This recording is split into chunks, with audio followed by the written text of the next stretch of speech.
లల్లే లల్లే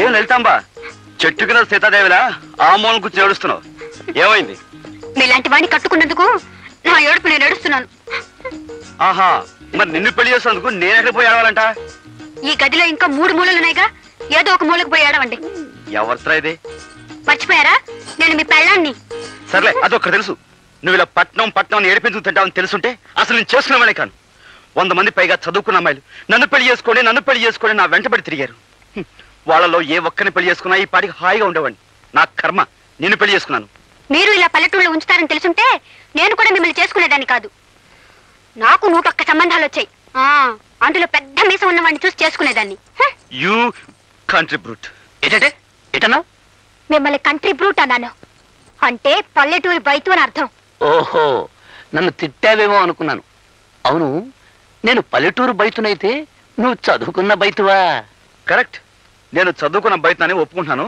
ఇదిగో మన తగు రేపటి వాయిదా వేద్దాం come on let's go to bed మీరేమన్నా మీ పర్మిషన్ అనుకున్నారా ఆకలైతే మీకు వండి వడ్డించడానికి అవసరమైతే మీ పక్కలోకి రావడానికి పని మనిషిని పక్కలోకి రమ్మంటే పళ్ళు రాలగొడుతుంది రాలగొడితే రాలగొట్టండి కావాలంటే మళ్ళీ కట్టించుకుంటాను కానీ నేను మాత్రం ఇక్కడ పడుకోను నేను బయటికి వెళ్ళి పడుకుంటాను నువ్వు బయట పడుకుంటే బామ్మకి గొడవంతా తెలిసిపోతుంది నా మాటలే మీరు నా మాట విన్నప్పుడు నేను మాత్రం మీ మాట ఎందుకు వినాలి శ్రీదేవి నువ్వు ఇక్కడే పడుకో నేను బయటికి వెళ్ళి పడుకుంటాను ఇదిగో నీకు మనసు మార్చుకునే ఉద్దేశం ఉంటే ఇప్పుడే మార్చుకో నేను బయటికి వెళ్ళి నిద్రపోయిన తర్వాత నువ్వు పిలిచినా రాను వెళ్ళనా వెళ్ళిపోతున్నాను నిజంగానే వెళ్ళిపోతున్నాను మనసు మార్చుకున్నావా ముందు మీరు బయటకు వెళ్తారా లేదా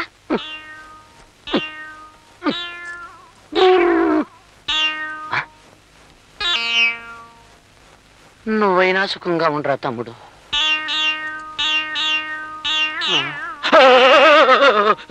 నువ్వురా తమ్ముడు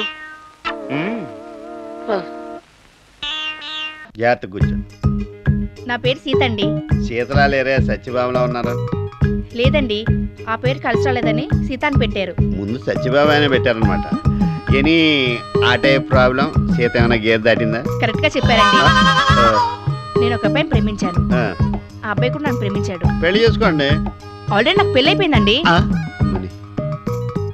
మా నాన్న నాకు బలవంతంగా పెళ్లి చేశాడు నేను ఆయనతోటి నిండు 100 ఏళ్ళు కాపురం చేయలేనండి ఓ పని చేయమ్మా పెళ్లి చేసుకున్నవాడితే 50 సంవత్సరాలు బతుకు ఆ ప్రేమించినవాడితే 50 సంవత్సరాలు బతుకు నిండు 100 ఏళ్ళు అయిపోతుంది అదేంటండి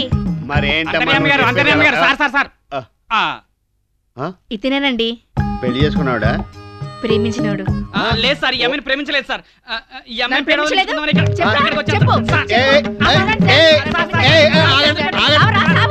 నేను సాల్వ్ చేస్తాను ఏదో ఒక సలహా చెప్పండి సార్ విషయం లేకుండా ఏ విషయం చెప్పడి అంతర్యామి సార్ ఇది ఉంచండి సార్ బాగా అర్థం చేసుకున్నా అమ్మా నువ్వు కొంచెం చెవులు మూసుకో ప్లీజ్ వాళ్ళ ఆయనకి తెలిసిపోయిందంట రేపు ఎల్లుండో నేను చంపేసిలా ఉన్నాడు న్యూజిలాండ్ నన్ను వెళ్ళిపో న్యూజిలాండ్ వెళ్ళిపో లైక్ చేయి నువ్వు చేతుల్ది సార్ నాకు కొంచెం సలహా ఇవ్వండి సార్ విషయం లేకుండా ఏ విషయం చెప్పడి అంతర్యామి అర్థమైంది సార్ అక్కడ పెట్టావా ఎందుకు ఎదవని నమ్ముకుంటావు ఏ ముంబైలోనే అమ్మేసుకుంటాడు బుద్ధికి వెళ్ళి సంసారం చేసుకో ఎవరితో అండి ఎవరితో ఏంటి మీ ఆయనతో నాతో కానీ చేస్తావండి అలాగేనండి అది వెళ్ళొస్తానండి అలాగే రోజు ఇలాంటి కష్టమాలు దొరికితే కష్టం లేకుండా బతికేయచ్చు కుసి కుసిగా నవ్వుతూ చలాకి మాటలు రూవుతూ కుసి కుసిగా నవ్వుతూ ఏంటండి అబ్బాయి గారు ఎలా ఉంది మన బిజినెస్ మన బిజినెస్ ఏంట్రా ఇదేంటండి మనది 50-50 వాటా కదా ఏంటంటారు ఏంట్రా ఏంట్రా ఏదండి మర్చిపోన్నారు ఏంటి పెంట కోప మీద పిజ్జో ఈసీఆర్ అట్టుకొస్తే దాన్ని అమ్మి 50-50 చేసుకుందాం అన్నారా లేదా అన్నారు మరి అట్టుకొచ్చేసినాను ఏంటంటారు పెంట కుప్పల మీద వీసీఆర్లు దొరుకుతాయి విమానాలు దొరుకుతాయి కొనేవాడు ఉండాలిగా అమ్మో విమానం ఏంటండి బాబు వీళ్ళు ఇండియాలో అమ్మేస్తాడు ఇతగారి సంగతి నాకు తెలదేటి ఏంటంటావా చూడు రే ఇంతకు ముందు అలా అన్నాను కానీ ఇప్పుడు అలాంటి పనులు చేయట్లేదు వెళ్ళు ఏడుదవైన ఈసురు ఈ తమాసాగా ఉందేటి అర్థమైన పెంట కోపలు తిరిగి అంత కట్టబడి దీన్ని అట్టుకొచ్చినాను తెలుసా మర్యాదగా దీన్ని అనిపెట్టు అసలే మనం మళ్ళీ మ్యారేజ్ చేసుకుంటున్నాం ఏటంటావు? నువ్వు మ్యారేజ్ చేసుకుంటే నాకేంటి, క్యారేజ్ మోసుకుంటే నాకేంటి? Get out. అసలే మావాడు చిరగ్గా ఉన్నాడు. ఎక్కువగా బేరాలాడి విసిగించుకో. 20,000 ఇస్తాను పట్టుకుపో. శర్మ గారు తక్కువ చెప్పానా? నోర్మోయండి. 20 ఏళ్ళ 40 ఏళ్ళకి పైసా తక్కువ ఇస్తే తీసుకోను. ఎక్కువ మాట్లాడితే దీన్ని అమ్మి 60 ఏళ్ళు ఇమ్మను. ఏటంతా? తిక్కగా వాగితే ఒక్క తాపు తంతాను.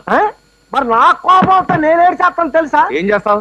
ఏడు చేస్తానా? ఏం చేస్తావు? ఏడు చేస్తానా? ఏం చేస్తావురా? ఆ టీవీ సంగతి చెప్పేస్తా.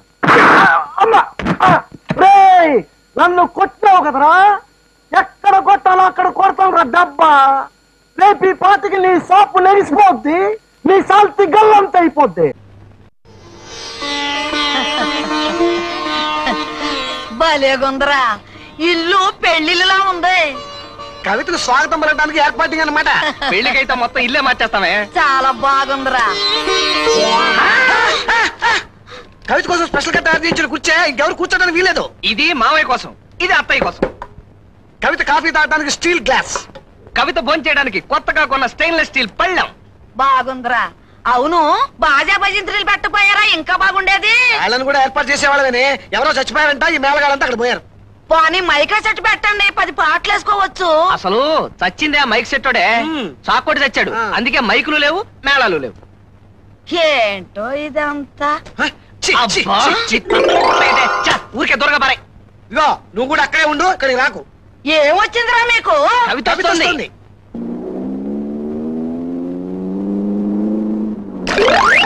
ఎంత పొగరు?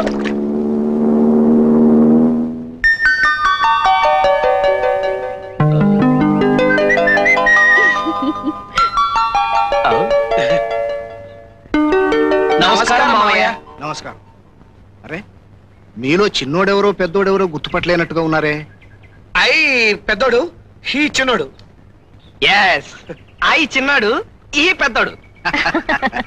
కులాసనా బాబు? ఓ కులాసే అత్తయ్య.